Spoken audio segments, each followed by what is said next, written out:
पगली बना दी राम जी, पागली बना दी। सॉन्ग तो आप लोगों ने सुना ही होगा। कल जो है गाना जो है 7 बजे रिलीज किया गया ये म्यूजिक से। उसका जो है व्यू देख कर हम काफ़ी जो है डिप्रेशन में चले गए थे। डिप्रेशन में इसे चल गए थे, मतलब हमको लगा जो है ये गाना जो है, हमको लगता है 1-2 दिन के अंदर जो मतलब मिलियन में नहीं जाएगा। पर जो है जो भी करता है ना, ऊपर वाला कमाल ही करता है। ऊपर वाला के बदले ऑडियंस भी कमाल करती है।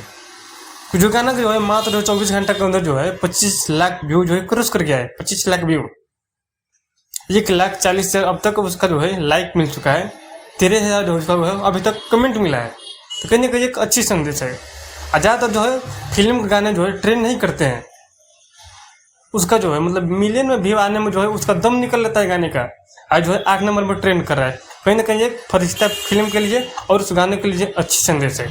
बाकी आप लोग खिलाड़ी भैया से कितने प्यार करते हैं प्लीज़ जो है कमेंट में बताइएगा। वीडियो को लाइक कीजिए, चैनल सब्सक्राइब कीजिएगा। सच्चे वाले फैन हो तो, और झूठे वाले फैन है तो नहीं कीजिएगा। तो उधर खिलाड़ी भैया के प्रति, पवन भैया के प्रति इस तरह वीडियो लाते रहते हैं। बाकी नेक्स्ट वीडियो में तब तक के लिए